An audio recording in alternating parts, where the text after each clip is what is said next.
लिख रहा हूँ मैं जाम जिसका कल आगाज आएगा, मेरे लहू का हर एक कतरा इंकलाब लाएगा।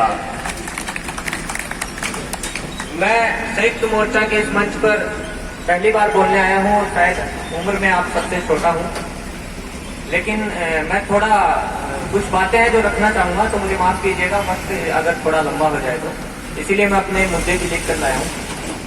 सर्वप्रथम मैं उन तमाम क्रांतिकारी किसान साथियों को नमन करता हूं जो आजादी की दूसरी लड़ाई, इस महासंग्राम में हमारे अधिकारों के लिए, हमारी धरती को बचाने के लिए लड़ते लड़ते शहीद हो गए। और यहाँ आए प्रत्येक किसान साथी को क्रांतिकारी सलाम करता हूं, इस्तकबाल पेश करता हूं। साथियों, मैं हिमांशु विद्रोही आप सबको क्रांतिकारी सलाम करता हूं। साथियों, आज का ये कार्यक्रम हमारे पुरखे, हमारे आदर्श पंडित चंद्रशेखर आजाद जी के शहादत दिवस की पूर्व संध्या पर रखा गया है, तो हमें उनके विचारों को एक बार जरूर याद करना चाहिए। साथियों, आपको याद होगा कि चंद्रशेखर जी कहा करते थे, ये धरती मेरी माँ है और ये आसमान मेरे पिता है और आजाद मेरा नाम है। उसी मातृभूमि, उसी माँ की रक्षा के लिए आज हम सब उसे बचाने के लिए यहाँ इकट्ठा हुए हैं। तो जो हमारे पुरखे थे, चाहे वो शहीद आजम भगत सिंह हो, चाहे चंद्रशेखर आजाद हो, चाहे महात्मा गांधी हो, चाहे नेताजी सुभाष चंद्र बोस हो, उन्होंने जो विचार दिए थे, उन्होंने जो बातें बताई थी, उन्हें हमें भूलना नहीं चाहिए। इन काले कानून और हमारी मांगों पर मैं बात नहीं करूंगा, क्योंकि वो हम सब जान चुके हैं और इस सरकार की खोखली नीतियों के बारे में आप सब भी जान चुके हैं। तो साथियों, अब वही समय आ गया है। फर्क बस इतना सा है, वो गोरों से लड़े थे, हमें चोरों से लड़ना है। और शहीद आजम भगत सिंह ने उस वक्त भी कहा था कि ये आजादी नहीं है, ये केवल सत्ता का हस्तांतरण है। गोरे चले जाएंगे, भूरे आ जाएंगे, व्यवस्था वैसी की वैसी रह जाएगी, किसान और मजदूर के हालात वैसे के वैसे ही रह जाएंगे। और मैं, आप लोगों ने देखा भी होगा, काफी दिन से हम लोग यहाँ डटे हुए हैं, आपके साथ बातचीत कर रहे हैं। क्योंकि मैं मीडिया से भी संबंध रखता हूँ, तो मीडिया पर भी मैं अपनी बात रखना चाहूंगा। हमें लगता है कि मीडिया आज भी बिकी है, मीडिया आज भी दबाव में आई है। ऐसा नहीं है साथियों, मीडिया उस वक्त भी बिकी हुई थी।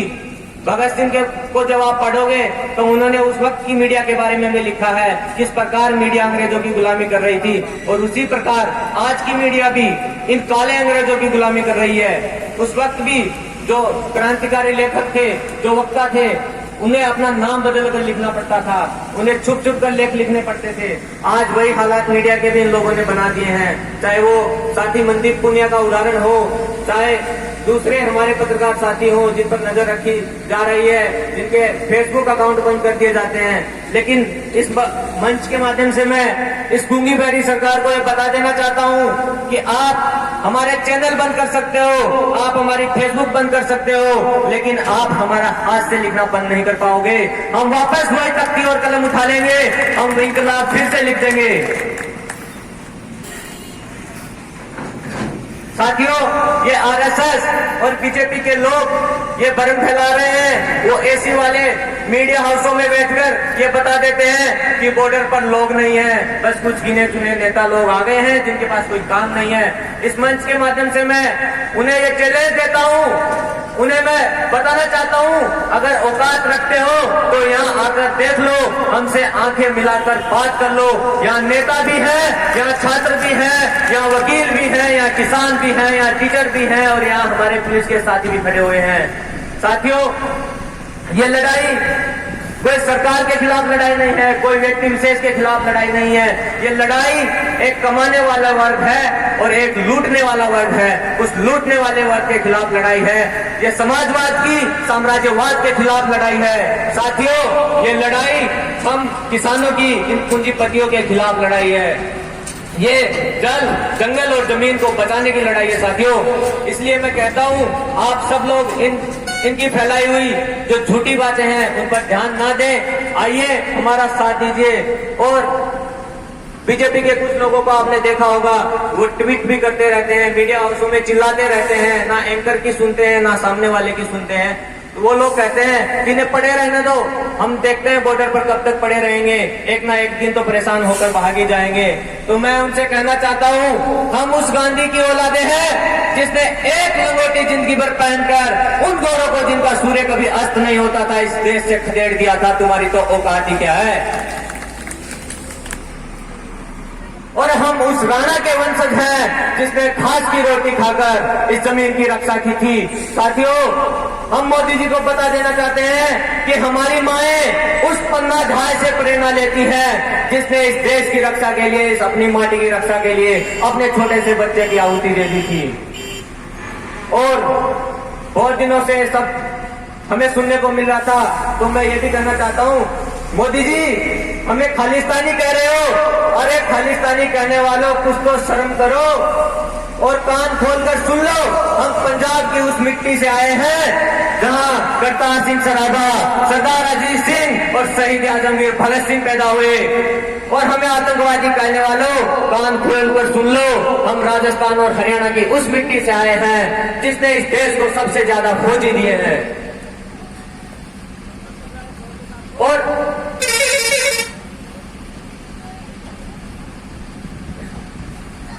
मैं माफी चाहता हूँ, मैं बिंदु लिख कर लाया हूँ, तो चाह रहा हूँ कि मुद्दों से मैं भटकूं नहीं, उन्हीं पे बात करूंगा।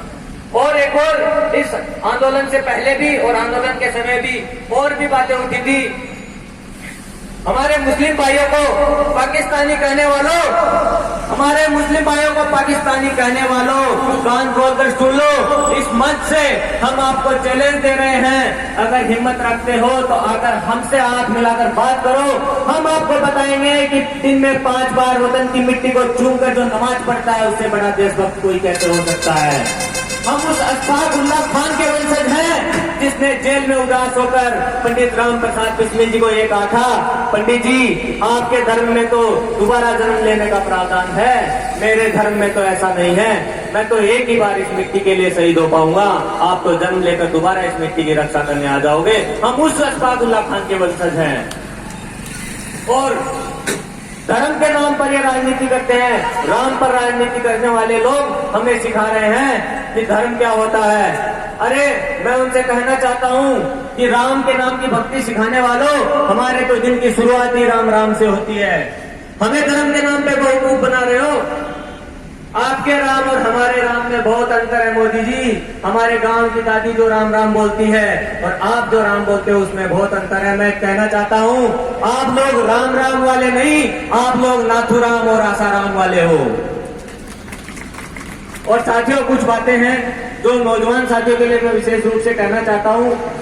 दोस्तों, आजकल व्हाट्सएप, फेसबुक और तमाम तरह की सोशल मीडिया पर आपके पास एक कोटेशन बहुत बार आता होगा, अरे जब इश्क और ऐसा कुछ आता है, इश्क और इसका अंजाम, क्रांति का अंजाम एक ही है, तो राजा बनने से अच्छा है कि भगत सिंह बन जाओ।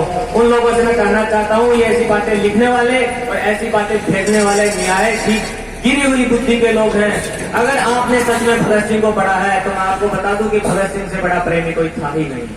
जरूरी नहीं कि प्रेम लड़की से ही हो, और लड़की से हो जाए तो उससे बड़ी ताकत कोई होती ही नहीं है। दोस्तों, एक छोटी सी कविता है जो शहीद आजम भगत सिंह ने उस वक्त लिखी थी जब वो जेल में थे और उनके पिताजी ने उनकी सगाई किसी लड़की के साथ तय कर दी थी। और हमें ये भी नहीं भूलना चाहिए कि उस लड़की ने भगत सिंह जी की शहादत के बाद जिनकी बार शादी नहीं की थी। इसको कहते हैं प्रेम, इसको कहते हैं बलिदान।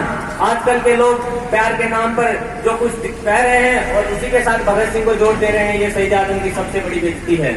तो साथियों, छोटी सी कविता सुनाना चाहूंगा जो भगत सिंह जी अपनी प्रेमिका को कह रहे हैं कि आबो हवा जहर है, आबो हवा जहर है, चारों तरफ कहर है, आलम नहीं है ऐसा कि इश्क कर सकूं मैं तुझ पर मर तो जाता मेरी जान, मैं तुझ पर मर तो जाता मेरी जान, पर क्या करूं हालात ऐसे ना हैं कि तुझ पर मर सकूं मैं।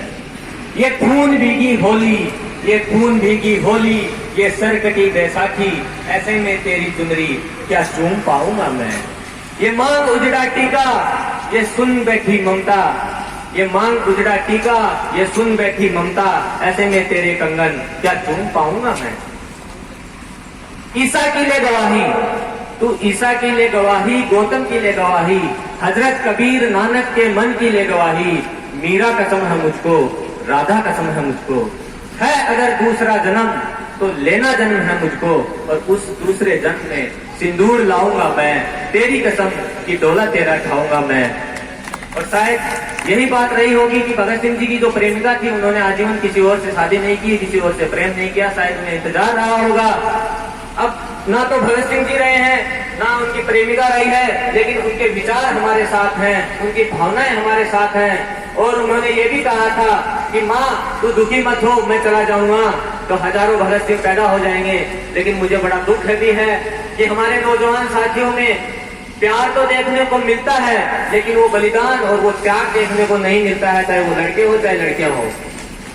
इसलिए नौजवान साथियों मैं आपसे ये भी कहना चाहता हूँ, ये जो लड़ाई चल रही है, ये लड़ाई है जो यहाँ बैठे हुए बुजुर्ग हैं, ये अपने लिए नहीं लड़ रहे हैं, इन्होंने अपनी जिंदगी जी ली है, ये आने वाली नस्लों के लिए लड़ाई लड़ रहे हैं, आने वाली इनकी जो औलादे हैं, हम जैसे जो लोग हैं उनके लिए लड़ाई लड़ रहे हैं। तो घरों में जो बैठे हैं मेरे दोस्त, मेरे नौजवान साथी, उनसे मैं आग्रह करता हूँ और आह्वान भी करता हूँ, अरे कल को जब तुम्हारी औलादे तुमसे पूछेंगी कि उस वक्त तुम क्या कर रहे थे जब तुम्हारी धरती माँ को बेचा जा रहा था, उस वक्त तुम कहाँ थे जब तुम्हें गुलाम बनाया जा रहा था। तो साथियों, अंत में बस मेरी ये गुजारिश है कि आप सब अपने घरों से बाहर निकले, यहाँ आए, यहाँ नहीं आ सकते तो अपने गांव में, अपने क्षेत्र में, अपने शहर में लोगों को समझाएं। अभी भी बहुत सारे लोगों को पता नहीं है, उनकी नासमझी है, उनकी जानकारी का अभाव है कि वो लोग इस आंदोलन के बारे में उल्टा सीधा कह देते हैं। अंत में मैं बस इतना ही कहना चाहूंगा साथियों, क्योंकि ये लोग जो मीडिया पर हमारे जैसे लिखने पढ़ने वाले लोगों पर दबाव बना रहे हैं, उनसे मैं कहना चाहता हूँ कि हवा में रहेगी मेरे विचारों की खुशबू। ये भी शहीद आजम भगत सिंह ने कहा था कि हवा में रहेगी मेरे विचारों की खुशबू, मैं रहूं ना रहूं। धन्यवाद। इंकलाब जिंदाबाद, किसान एकता जिंदाबाद।